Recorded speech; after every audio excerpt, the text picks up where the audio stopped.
आज सकाळी सकाळी इतकं छान ऊन पडलं होतं की अगदी मन प्रसन्न झालं। आणि जेव्हा मी असं बाहेर कुठे बघते आणि मस्त ऊन पडलं असते ना, तर सगळ्यात आधी डोक्यात येतं ते म्हणजे आज माझ्या ज्या चादरा धुवायच्या आहेत किंवा टॉवेल्स मला वॉश करायचे ते मी आज इझिली करू शकेल, कारण एंड ऑफ द डेपर्यंत ते चांगलं व्यवस्थित सुकून जातील।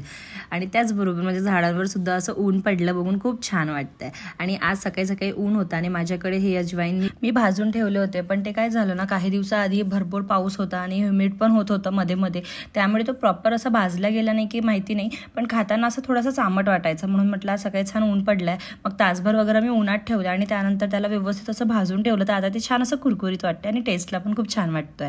त्याचबरोबर चहा सुद्धा इथे शिजायला ठेवला होता, कारण आज मॉर्निंगला प्रीतमला चहा बिस्किटच खायचं होतं। आजकाल त्याला ना चहा बिस्किटच खायचं मन करतंय, तो मला अजिबातच म्हणत नाही हे नाश्ता बनव ते नाश्ता बनव, म्हणजे इव्हिनिंगला वगैरे म्हणतो नाश्ता बनव, पण सकाळी त्याला असं चहा बिस्किट किंवा कधीतरी इव्हिनिंगला चहा बिस्किट, कारण कधी वेदर थंड असते कधी गरम असते, पण आता त्याला एक थोडीशी यूज टू तो झालाय चहा बिस्किट बरोबर, म्हणजे त्याला इच्छा होते मधून मधून खायची। म्हणून आज सुद्धा आमच्याकडे नाश्त्याला सकाळी चहा बिस्किटच होतं। आणि त्याचबरोबर आज ना मला अव्यूचे नेल्स कट करून घ्यायचे होते, ते यासाठी कारण थोडेसेच वाढले होते, जास्ती काही असे वाढले नव्हते, पण होतं असं कधी कधी ना की तो असं डोळे वगैरे कुचकुच करतो, तो त्याला त्याच्या नाकाला किंवा त्याच्या फेसवर असे थोडेसे रॅश होतात त्या नखांमुळे, आणि नख तो कापूच देत नव्हता मला, अजिबात नाही, म्हणजे तो मला कधीच कापू देत नाही नख। आज सुद्धा त्याचं तेच सुरू होतं की कापायचीच नाही नखं। भरपूर वेळ मी स्ट्रगल करत होती की मला कापू दे बाळा कापू दे बाळा, त्याच्यासाठी गाणं म्हणत होती, त्याच्याशी खेळत पण होती अधूनमधून, पण त्याचं असं होतं ना की ते तुझे ज्याच्याने कापत आहे ते इन्स्ट्रुमेंट मला माझ्या हातात दे। पण भरपूर प्रयत्न केले भरपूर, मग माझ्याकडे डेंटॉनिकचं बॉटल होतं, ते वाजतं कधी कधी, म्हणजे रोजच वाजतं, तर ते सुद्धा त्याला दिलं होतं खेळायला, की म्हटलं घे बाळा तू हे खेळ, पण मला तुझे हँड्स दे, मला नेल्स कट करू दे, पण त्याने मला काही कट करूच दिले नाही। म्हटलं चल जाऊ दे, याचा काही मूड नाही दिसत आहे मला। मग 5 मिनिट्स मी त्याच्याशी खेळली आणि त्यानंतर मी विचार केला की याला झोपवते आणि मग त्याच्यानंतर याचे नेल्स कट करते। भरपूर वेळ ट्राय केलं झोपायचं, पण तो काही झोपायला सुद्धा तयार नव्हता। मग मी त्याच्याशी असे गाणे म्हणत म्हणत छान असे गाणे म्हणत होती, लेटवून दिलं होतं त्याला पुढे, आणि पुढे शूट करायसाठी फोन ठेवून दिला, तर त्याला स्वतःचा चेहरा पण दिसत होता आणि त्याचबरोबर माझ्या गाण्यांमध्ये तो थोडा रमला होता। आणि मग मी त्याचे इझिली सगळे नेल्स वगैरे कट करून घेतले। याचे नेल्स कट करताना प्रत्येक वीकेंडलाच माझं काम असते, पण कधी कधी आपण वीकेंडच्या गोष्टी करण्यात इतकं बिझी होऊन जातो की माझं लक्षातच राहत नाही की याचे नेल्स वगैरे कट करायचे। आणि जेव्हापासून मी याचे हेअर्स वगैरे कट केले तेव्हापासून मला सगळेच म्हणत आहे की एवढे का हेअर्स कट केले, हेअर्स राहते तर तो छान दिसतो। पण आम्ही खूप ट्राय केलं, तुम्ही माझ्या मिनी व्लॉगमध्ये पण बघितलं असेल, म्हणजे इतकं ट्राय केलं ना त्याला फक्त शेप द्यायसाठी, पण तो खूप भयंकर रडत होता आणि जो नावी होता त्याला काही कटच करू देत नव्हता केस, म्हणून मग आम्हाला शेवटी ट्रिमच करून घ्यावं लागले अख्खे केस। त्यानंतर ना त्याला थोडी सर्दी सुद्धा झाली आहे आणि सकाळी सकाळी त्यांनी सुसू केली, त्यामुळे त्याचे सॉक्स वगैरे सगळे ओले झाले होते। म्हणून म्हटलं की चल तुला सगळ्यात आधी सॉक्स घालून देते, म्हणजे जर तू सॉक्स घातला आणि सू पण केलं तर ॲटलिस्ट जेव्हापर्यंत तू सू नाही करत तेव्हापर्यंत तरी तुझे पायात सॉक्स राहतील, तर ते तेवढा थंडावा तुला जाणवणार नाही। आणि असं खूपदा होतं की कधी मला जर शिंक आली, म्हणजे याची इम्युनिटी थोडीशी वीक आहे की काय माहिती नाही, तसं खाणं पिणं त्याचं व्यवस्थित आहे, मी त्याला सगळ्या गोष्टी त्याच्या डाएटमध्ये इन्क्लूड करते, पण तरीसुद्धा अजून त्यांनी त्या गोष्टी एक्सेप्ट नसेल केल्या, त्याच्या बॉडीने त्याला वेळ लागणार असेल, तर याला थोडंसं पण कधी आईस्क्रीम दिलं किंवा कधी कोणती आंबट वस्तू दिली, बनाना दिलं, तर त्याला लगेच सर्दी होते। म्हणून मला खूप केअरफुल राहावं लागते या गोष्टींसाठी। आताच काही दिवसाआधी त्यांनी 2 दिवस आईस्क्रीम खाल्ली होती, तेही थोडंच मी त्याला देते, असं खूप देत नाही, पण तरीसुद्धा त्याला सर्दी झाली, तर मग ह्या सगळ्या गोष्टींची मला खूप याच्यासाठी काळजी घ्यावं लागते। आणि अव्यूचं ना हे सुद्धा एक खूप छान प्ले त्याचं झालंय करायचं, ते म्हणजे हे जे आमचं प्लास्टिकचा टेबल आहे, तो त्या टेबलला उभा असला की त्याला आडवा करतो आणि त्याला उलटं करतो, त्यानंतर त्याचे 4 त्याला पाय दिसतात ना, त्या पायाशी खेळत बसतो, म्हणजे हे जे टेप आहे आमचं सेलो टेप त्याच्याशी त्याला टाकतो, त्यात कधी बांगडी पण मागतो, पण ती बांगडी जात नाही, तर मग जोरजोरात ओरडतो, फेकाफाकी करतो, पण तो खेळतो, छान खेळतो, बऱ्यापैकी खेळतोय स्वतःहून। काहीही वस्तू त्याला असं नवीन दिसलं, जसं आता स्टूलच्या मागे लागल्या काही दिवसांपासून, त्याच्या आधी ना याला माती खायची सवय खूप लागली आहे इतक्यात, म्हणजे तो मी बाल्कनीमध्ये ना असं उजव्या साईडला ऊन छान यायला लागलं आहे, म्हणून मी माझे 2 झाडं तिथे ठेवले होते, तर तो एवढी तिथे जातो माती खातो, त्याला ना ते चॉकलेट वाटते, एका हातात धरतो आणि दुसऱ्या हातात थोडी थोडी खातो। मी 2दा नोटीस केलं, त्याला फटके सुद्धा मिळाले त्या गोष्टीसाठी, पण तरीसुद्धा त्याला ते टेस्टवाला चांगलं वाटतं की काय माहिती नाही, तर मला आता त्या कुंड्यांची जागा सुद्धा तिथनं बदलवून घ्यायची आहे। मी विचार करते की माझ्या छोट्या बाल्कनीमध्ये त्याला ठेवून देऊ, पण त्या मोठ्या बाल्कनीमध्ये मला थोडं बरं वाटतं, चांगलं वाटतं तसं ते तिथे दिसतं वगैरे, तर पण आता मला अव्यूसाठी म्हणून त्यांची सुद्धा जागा वगैरे चेंज करून घ्यावं लागणार आहे। आणि 2 ते 3 कुंड्या माझ्या अशाही आहे ज्यात झाडं नाही आहे, तर मग असं रिप्लेसमेंटमध्ये वगैरे त्याला टाकावं लागेल, म्हणजे त्यात जे मोठे झाडं झाले ते मोठ्या कुंडीमध्ये आणि ज्याची गरज नाही आहे त्याला शिफ्ट करून घ्यावं लागेल, असं काहीतरी मला करावं लागणार आहे. त्याचबरोबर आता सकाळची वेळ आहे, अव्यूचं तर सगळं काम झालं आहे, म्हणजे त्याचा नाश्ता झाला आहे, त्यानंतर त्याचे नेल्स कट करायचं झालं आहे आणि आता माझं काम होतं ते म्हणजे झाडू पोछा करायचं. त्याचबरोबर मला एक फोनसुद्धा आला होता.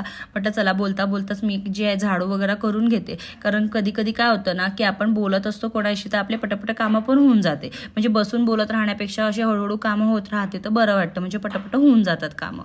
सकाळची कामं जी अशी आहे ना, मला असं खूप वाटतं की 12च्या आधी माझी सगळी कामं होऊन गेली पाहिजे, पण असं कधीच होत नाही. म्हणजे मला 1 ते 1:30 तर वाचतो सगळी कामं होईपर्यंत. त्यानंतर मी छान आंघोळ वगैरे माझी करून घेतली. देवपूजा आज मला करायची नव्हती कारण माझे पिरियड्स होते, ते आजीनेच केलं होतं आणि आज प्रीतम मसाले भातच खाणार होता, कारण काल रात्री मी छान मसाले भात बनवला होता आणि त्याला तो खूप आवडला. तर तो मला कालच बोलला होता, दीपिका उद्या पण मी मसाले भातच खाईन, माझ्यासाठी स्वयंपाक करू नको. तर मग मी म्हटलं मी आणि आजीच होतो जेवायला आणि कालचा मसाले भात पण होताच मग खायला, म्हणून म्हटलं की चला आज मेथीच्या दाण्याचा आडणच करते, जे की मला आणि आजीला आम्हा दोघांना सुद्धा खूप आवडतं आणि खूप दिवस म्हणजे खूप महिने झाले की मी मेथीच्या दाण्याचा आडण सुद्धा खाल्ला नव्हता. यावेळेस मम्मीकडे गेली, काकूंकडे गेली, त्यांना सुद्धा बोलली होती की मला मेथीच्या दाण्याचा आडण बनवून द्या, पण त्यांचं असं असतं की काहीतरी स्पेशल करावं म्हणून ह्या ज्या बेसिक आवडणाऱ्या गोष्टी आहे ना खूपदा स्किप होऊन जातं. आणि प्रीतमला ना मेथीच्या दाण्याचं आळण अजिबातच आवडत नाही, तो नेहमी म्हणतो हे मला पाणी पाणी वाटतं, मला नाही खायचं.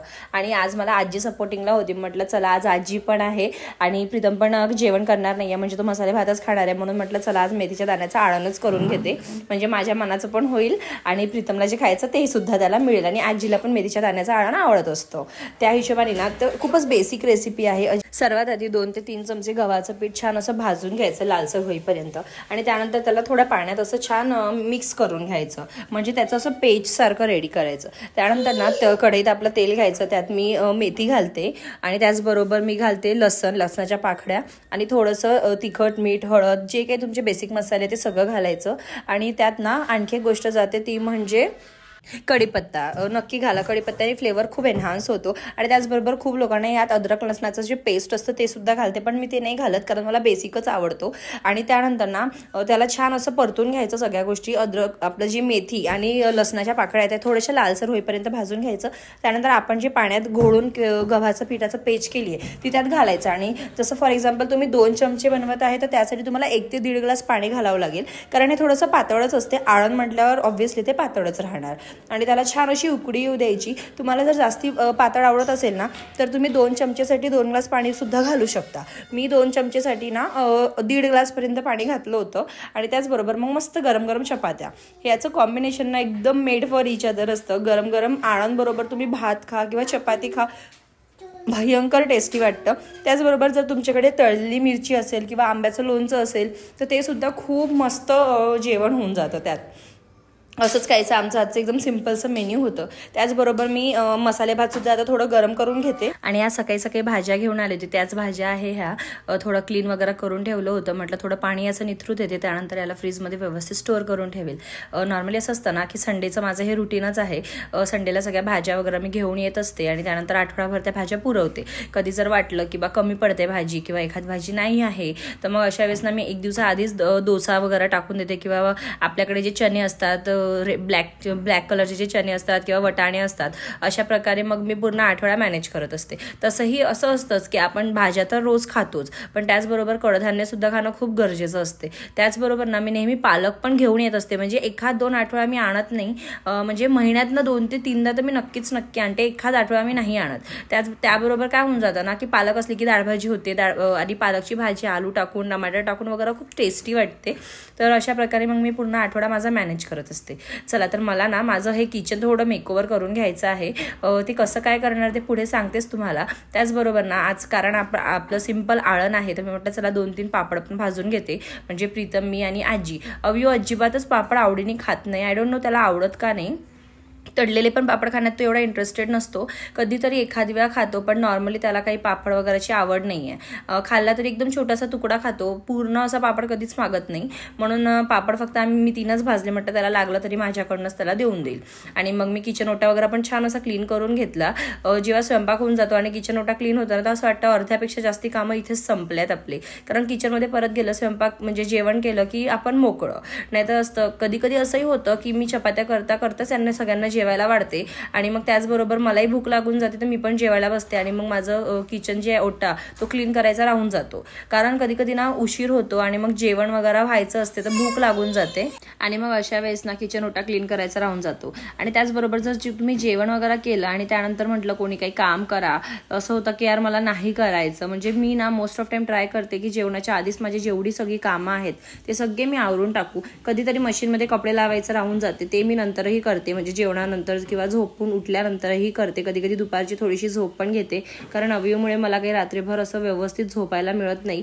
एकतर एकाच कडेवर कंप्लीट रात्र झोपावं लागते, त्यातल्या त्यात त्याचं कंटिन्यू फीड घेणं सुरू असते, थोड्या रडणं, फीड घेणं, रात्रभर हे सुरू असते. तो सकाळी सकाळी झोपतो काहीतरी 5:30-6च्या दरम्यान, त्याला गाढ झोप लागते, तेव्हा मला 1 तास झोपायला भेटते, 1-2 तास. तेवढीच झोप म्हणजे झोप असते, अदरवाईज मला झोपच मिळत नाही. दिवसाला सुद्धा कधी कधी जर तो 11 वाजता झोपला आणि 1 वाजता झोपून उठला तर घरची माझी कामं तेव्हापर्यंत होते आणि त्यामध्ये सुद्धा मला काही दुपारी मग झोपायला मिळत नाही. तो जर 1 वाजता झोपून उठला की मग तो अख्खा दिवस झोपत नाही, मग तो 6 वाजता झोपतो, जेव्हा की आपली 6 वाजताची स्वयंपाकाची तयारी किंवा दिवाबातीची तयारी असते. आता बघा इथे अविवची किरकिर परत सुरू झाली होती. माझा स्वयंपाक तर होतच होता, त्याचबरोबर त्याला गुळाचा डबा दिसला आणि गुळाचा डबा दिसला म्हणजे आम्हाला गुळ पाहिजे म्हणजे पाहिजे. त्याला खूप भयंकर गुळ आवडत असतो आणि मी त्याला मोस्ट ऑफ टाइम ज्या काही गोष्टी बनवून देते त्यात मी गुळच घालते, त्यामुळे तो साखरेबरोबर यूज टू नाही आहे, पण त्याला गुळ खूप आवडतं. आता कसं बसं त्याला कन्व्हिन्स केलं, त्याच्या वडिलांकडे त्याला देऊन आली आणि मग त्याचबरोबर ना मी प्रीतमला पण थोडं बरं नव्हतं, म्हणजे सर्दी खोकला होता, म्हणून त्याच्यासाठी माझ्या काकूने मला एक होम रेमेडी सांगितली होती. ते म्हणजे गूळ आणि त्यामध्ये हळद टाकून छान असं तव्यावर भाजून घ्यायचं आणि त्याची गोळी बनवून ठेवायची. तसंच मी सकाळी पण प्रीतमला दिलं होतं आणि आता पण दिलं. आणि त्याचबरोबर याला सुद्धा सर्दी होती तर याला पण एक गोळी दिली आणि त्याने खूप आवडीने खाल्ली. मला वाटतं त्यात हळद आहे तर तो तोंडातून फेकून देईल, पण नाही, त्यांनी आवडीने खाल्लं. आता बघा इव्हिनिंगची वेळ आहे, म्हणजे दुपारी आज प्रीतमने फक्त मसाले भातच खाल्ला होता, तर त्याला आता इव्हिनिंगला भूक लागली. आता मी म्हटलं त्याला चहा देते, पण तो बोलला मला चहा नाही खायचा, मला काहीतरी भूक लागली जोरात, तर मला काहीतरी हेवी दे, म्हणजे सॉलिड दे. म्हटलं चल ठीक आहे. आता साठी मी आधी चहा वगैरे करून घेतला. आता चहा केला, मी म्हटलं चल ठीक आहे मी चहा पिऊन घेते, त्यानंतर मी तुझ्यासाठी काय ते करून देते. तर त्याला मी ऑप्शन्स दिले, त्यात त्यांनी भगर ऑप्शन सिलेक्ट केला, दहीवाला भगर छान वाटतो टेस्टला. म्हटलं ठीक आहे मी बनवून देते, पण मला फक्त 10 मिनिटं दे, आधी मला सुकूननी बसून थोडासा चहा घेऊ दे, त्यानंतर मी तुझ्यासाठी भगर बनवून देते. आता मी त्या आजी बरोबर चहा प्यायला बसली आहे. म्हटलं या गप्पा गोष्टी करता करता आम्ही रोज या इव्हिनिंगला चहा पित असतो आणि हा टाइम ना माझा दिवसाचा सगळ्यात फेवरेट टाइम असतो, कारण यावेळेस मला सुकून बसायला मिळतो. अविव असतो आजूबाजूला, बिस्किटही मागतो, पण तरी असं वाटते की बसून मी गप्पा गोष्टी करू शकते आजी बरोबर, कारण बाकी दिवस ना भरपूर कामातच जात असतो. आणि आता इथे मी चहा पिता पिता अविवला सांगत होती, थोडंसं बोलणं वगैरे शिकवत होती, पण तो ना मी जसं बोलते तसं बोलायचा प्रयत्न जरी केला तरी तो त्याच्या भाषेतच बोलत असतो आणि ती भाषा सुद्धा आम्हाला छान वाटते. खूप बडबड पण करतो, कधी कळते कधी कळत नाही. आजकाल ना खूप नवीन नवीन गोष्टी शिकतोय तो. खरंच चांगलं पण वाटतं. घरात बाळ असलं ना की घरात जीव येतं म्हणते, ते खरं आहे. हे तर मी आता नोटीस करते, म्हणजे मी माझ्या एक्सपिरियन्सने सांगते.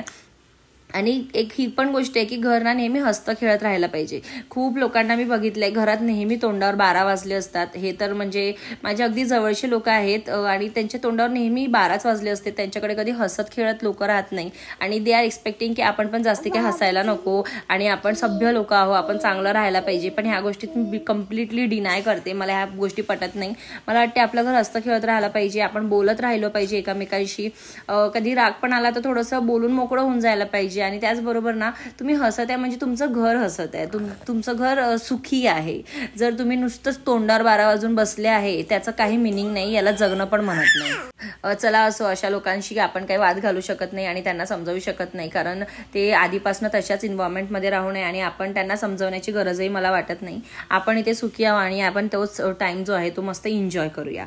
चला तर आता अव्यूचं म्हणजे मी त्याला शिकवलेलं तर त्याला काही पटलं नाही, म्हणजे त्याला काही बोलता आलं नाही, म्हणून म्हटलं चला आजीशीच गप्पा मारून घेते थोड्याशा. आम्ही भरपूर गप्पा मारतो, इकडल्या तिकडल्या गोष्टी बोलत असतो. त्याचबरोबर अव्यूची तर म्हणजे अव्यूची वळवळ सुरू असते. आम्ही बोलत असताना माझ्याकडे बघेल, आजीकडे बघेल, आजीकडनं लाड करून घेईल, आईकडनं लाड करून घेईल.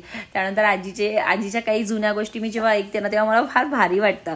ती सांगते आम्हाला की आम्ही 7-7 पोरं कसे केले बघ आणि कसं वाढवलं त्यांना. तर मला इतका विचार येतो की मी एका पोरात म्हणजे लिटरली मी अर्धी गळून गेली आहे आणि तुम्ही खरंच कसं 7 पोरं सांभाळले त्यावेळेवर. पण एक गोष्ट ही पण होती की त्यावेळेस ना लोकांना एवढे स्वतःकडनं एक्सपेक्टेशन्स नव्हते. त्यांचं फक्त घर आणि मूल आणि चूल हे जे होतं ते तेवढ्याच पुरती त्यांचं मर्यादा होती. आता तसं नाही राहिलंय. आधीपासून मी जॉब करत होती त्यामुळे मला स्वतःकडनं भरपूर असे एक्सपेक्टेशन्स आहेत. आणि असे जे बोलणारे लोक असतात ना, आम्ही सांभाळले, चूल करता करता पोरांना सांभाळायचो, त्यावेळेसची वेळ फार वेगळी होती. आजची वेळ भरपूर वेगळी आहे. लोकांना स्वतःच्या करिअर बरोबर बाळाला सांभाळणं डिफिकल्ट होतं, त्यांना कोणाची तरी सपोर्टची गरज असते, पण ते लोक बोलतात की डे केअरमध्ये टाक. मग अशा वेळेस जर तुम्ही असं बोलत असाल आणि जेव्हा तुम्हाला आमची गरज असेल त्यावेळेस आम्ही तिथे अवेलेबल नसलो तर तुम्हाला कसं वाटेल, ह्या गोष्टीचा सुद्धा त्या लोकांनी विचार करायला पाहिजे. चला असो, या सगळ्या गोष्टी तर होतच राहतील. आता बघा, अव्यूचं ना इथे एक आणखी सुरू झालंय. त्याला सगळे कॅबिनेट्स पण ओपन करता येते, डबे सुद्धा काढता येते, ठेवता येते. आणि त्याचबरोबर ते ओपन केल्यानंतर ना त्याचा एक तिथे ठरलेला बिस्किटचा डबा ठेवलाय मी, रेड कलरचं. त्याला झाकण आहे, तुम्हाला दिसतही असेल. त्याला माहिती आहे की तिथे आजीचे बिस्किट असतात, त्यामुळे तो ते काढायचा प्रयत्न करत असतो की मला ते बिस्किट हवं आहे. आता मी नेहमी ना लपून ठेवायची, पण मला असं होतं की थोडंसं हँडी असावं आजीसाठी सुद्धा, तिला बिस्किट खायचं असेल तर. तरी मी सुद्धा वरवर ठेवत नाही, थोडं आतच ते ठेवलं होतं, पण त्याला ते तेवढ्यात काही दिसलं नाही म्हणून त्यांनी परत डबे ठेवले आणि सगळं कॅबिनेट वगैरे बंद करून दिलं. हे जी त्याला गोष्ट करता येते ना कॅबिनेट, याची मला एक भीती आहे की कधी जर चुकून त्याचा हात वगैरे दबला तर त्याला खूप जोरात दुखेल, हड्ड्यावर पण त्या गोष्टी येऊ शकते. म्हणून मी खूपदा ट्राय करते की मी किचनमध्ये असेल तरच त्याला किचनमध्ये येऊ देते, अदरवाईज मी त्याला रागवून वगैरे किचनच्या बाहेरच काढत असते. चला तर आता मी प्रीतमसाठी छान असा भगर बनवून घेतला आहे. दह्याचा भगर करते मी, त्यामुळे त्याला तो खूप आवडतो. टमाटरचा पण तुम्ही करू शकता, पण दह्याचा जास्ती छान वाटतो. आणि आता अव्यूला सुद्धा भगर खूप आवडतो, म्हणून प्रीतम त्याला सुद्धा भरवणार आहे भगर. ह्या दोघांची जी जुगलबंदी आहे ना, हे बघून मला खरंच खूप छान वाटतं. म्हणजे नाता बाप लेकाचं असावं तर असंच असावं. प्रीतम खूप त्याला पॅम्परिंग करतो, त्याचा इतका लाड करतो, आणि हे सगळेच वडील करत असेल, नो डाऊट सगळेच करत असेल. पण काही लोकांचे जे मी एक्सपिरियन्सेस ऐकले त्यात मला असं वाटलं की जाऊ द्या, नको शेअर करायला. चला, आता मी ना एक गोष्ट आज मिस केली. म्हणजे भगर बनवताना ना मी आलूच नव्हता टाकला, म्हणजे माझ्या लक्षातच नाही राहिलं की आलू टाकायचं आहे म्हणून. तर मग नंतर मी काय केलं, प्रीतमला म्हटलं की थोडंसं मी आलू विसरली आहे, तुला चालेल का? तो बोलला नाही, मला आलू लागतोच. तर मग मी आलूला किसून घेतलं, आपली जी खोबरा किसणी असते त्यांनी, आणि तो आलू मी त्यात घातला आणि त्याला 10 मिनिटं शिजू दिलं, म्हणजे त्याच्यावर झाकण ठेवून. आणि अगदी तो आलू सुद्धा शिजला आणि भगर सुद्धा खूप मस्त गचगचीत झाला होता. तुम्ही सुद्धा असं नक्की ट्राय करा. म्हणजे नॉर्मली आलू टाकण्यापेक्षा ना किसून आलू घाला, त्याने खरंच आणखी टेस्टला छान वाटतो भगर. चला तर आता रात्रीची स्वयंपाकाची पण वेळ होणार होती. मी म्हटलं चला आता वेळ आहे आपल्याकडे, तर आजीला म्हटलं की मला शेंगा तोडायला मदत कर. म्हणजे तीच तोडत बसली होती, मग मीच तिला मदत करायला आली. आणि मी मदत करता करता परत आमच्या गप्पा गोष्टी सुरू झाल्या. आणि मागून मग अव्यू आला. अव्यूची पण इथे एक किरकिर सुरू झाली होती की मला शेंगा दे फेकायला. आणि लिटरली त्याने एवढे शेंगा फेकले ना, म्हणजे घरात फेकले शेंगा, आणून बाथरूममध्ये नेऊन टाकले अव्यू. आणि बरोबरच त्यांनी गॅलरीच्या खाली सुद्धा शेंगा फेकले. आता मी खाली ना वॉचमॅनला सांगून येणार आहे की इथनं जरी काही वस्तू पडल्या तर प्लीज आम्हाला सॉरी. आम्ही आधीच सॉरी म्हणतो, कारण माझं छोटं बाळ आहे. मी खूपदा ट्राय करते तिथे कुंड्या ठेवायचं किंवा काहीतरी असं ठेवायचं ज्याने काहीही वस्तू खाली जाणार नाही, पण अख्खं पॅक करून करून किती पॅक करायचं हा प्रश्न आलेला. कुंड्या तर ठेवूच शकत नाही, कारण अव्यू माती खायला निघालाय. म्हणजे आजकाल त्याला माती खायला असं वाटते ती चॉकलेट आहे आणि तो खायला बघतो, तर मी खाली कुंड्या ठेवूच शकत नाही. हे सुद्धा मला सगळं चेंज करून घ्यायचं आहे. आणि बघा इथे सुद्धा त्यांनी शेंगा फेकलाय. त्यानंतर आता त्यांनी गॅलरीमध्ये सुद्धा शेंगा फेकलाय, आणि जे तोडलेले शेंगा होते ना ते सुद्धा त्यांनी फेकले होते सगळे. आणि असा काहीसा बदमाशी आजकाल अव्यू करायला लागलाय, जे की आमच्या नाको नवी येतं. त्यानंतर मी छान असं स्वयंपाक वगैरे सगळं करून घेतला. आम्ही जेवण पण केलं, पण जेवताना प्रीतम बोलला की आज नॉनव्हेज चालतं आणि मला नॉनव्हेज खायची इच्छा आहे, तर तो चिकन तंदुरी घेऊन आला होता. मग आम्ही जेवताना चिकन तंदुरी पण एन्जॉय केली. त्यानंतर आम्ही मी आणि अव्यू आणि प्रीतम आम्ही तिघं सुद्धा खाली मस्त वॉक करायला गेलो. वॉक करता करता प्रीतम बरोबर सुद्धा काही गोष्टी डिस्कस करायच्या होत्या, त्या सुद्धा डिस्कस केल्या. आणि अशा काहीसा होता आजचा आमचा दिवस. तुम्हाला व्हिडिओ आवडल्यास नक्की लाईक करा. चला बाय.